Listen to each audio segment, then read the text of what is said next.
Fa molts anys que no treballo a Igualada, el que passa és que em sento molt d'aquí. M'agrada molt la meva terra, m'agrada molt compartir el que soc, però amb aquesta vessant més universal. I, bueno, quan vaig tenir l'oportunitat, vaig poder anar a Guinea Equatorial. Com a mestra vaig treballar-hi 3 anys i vaig descobrir un univers diferent, que se m'obria i que se m'invitava a participar-hi. I ara fa 6 anys que soc a l'Àfrica.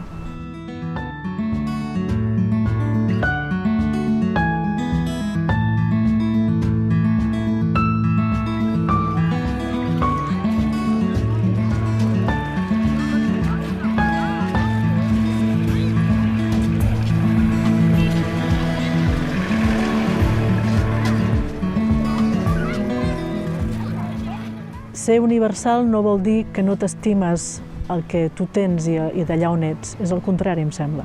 Ho valores molt més. Que les arrels volin i que les ales s'arrelin. Podem aprendre molt i sortir de nosaltres mateixos aprenent altres coses, però el propi és necessari. És necessari.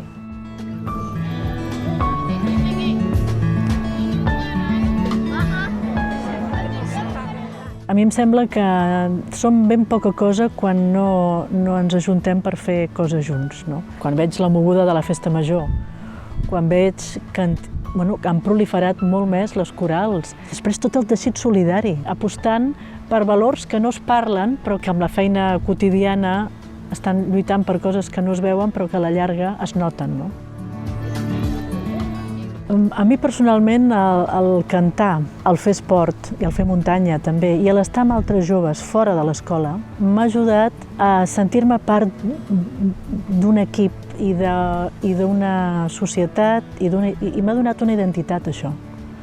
Jo moltes vegades ho pensava a la coral, quan cantes a 4 veus necessites sentir els altres per poder afinar millor. I el tema de les entitats i el tema de com l'associacionisme crec que és bàsic per entendre'ns com a societat, com a país, com a ciutat.